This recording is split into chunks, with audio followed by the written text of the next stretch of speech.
நம்ம ஊர்கதை யாரிடம் இருக்கிறது? நம்ம கலாசாரம் எங்கே மறைந்து போனது? பாரத வரலாற்றில் தமிழர்களுக்கு ஏன் இடமில்லை?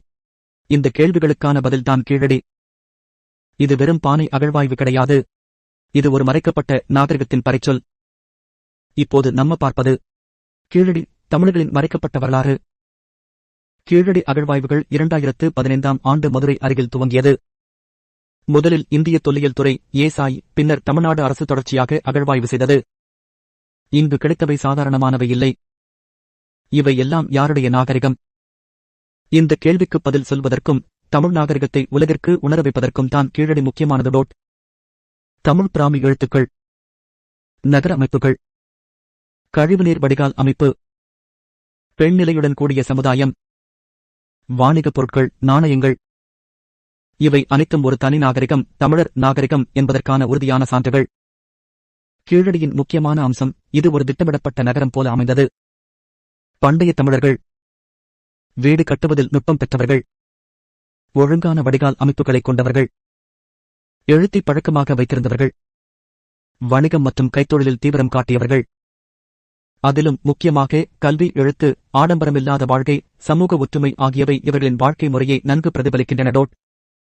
வசதி வாய்ந்த வாழ்க்கை, செங்கல் வீடுகள், வாசல் அமைப்பு, மண்பானைகள் மீது எழுத்துகள், தொழிற்பயிற்சி, உருக்கம், தையல். இந்த அகழ்வாய்வு உலகையே அதிர வைத்தது. தென்னிந்தியாவில் இந்த அளவுக்கு முன்னோடி நாகரிகம் இருந்ததா என்று பலரும் வியந்தனர். முன்பு நாகரிகம் என்பதனை எல்லாம் இன்ஸ் பள்ளத்தாக்கு, மோஹெஞ்சோதாரோ மற்றும் வட இந்தியாவில் தேடியவர்கள் கீழடியைக் கண்டு அதிர்ந்தனர்.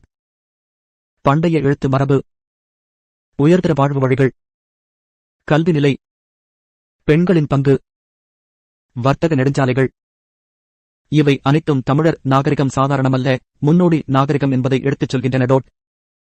கீழடி வர்சேஸ் மோகெஞ்சோதாரோ இரண்டும் நகர நாகரிகங்கள்தான். ஆனால் கீழடியில் இருந்த எழுத்து பயன்பாடு, அழகிய நகர அமைப்பு, drainage systems, பொது வாழ்வின் ஒழுங்கமைப்பு, இவை அனைத்தும் கீழடி ஒரு சுய நாகரிகமாக இருந்தது என்பதை உறுதி செய்கின்றன. அடையாள வேறுபாடுகள். அம்சம், கீழடி, மோகெஞ்சோதாரோ எழுத்து, தமிழ் பிராமி, இன் சிட்டி ஸ்கிரிப்ட், drainage, ஆழமான திட்டமிடல், சீரான ஆனால் மிக எளிய சமூக அமைப்பு, கல்வி, பெண்களுக்கு இடம், சமசபையோடு உள்ளாட்சி, தொலைபார்ந்த நாகரிகத் தொடர், தமிழ் இலக்கிய ஆதாரம், முற்றிலும் அரிய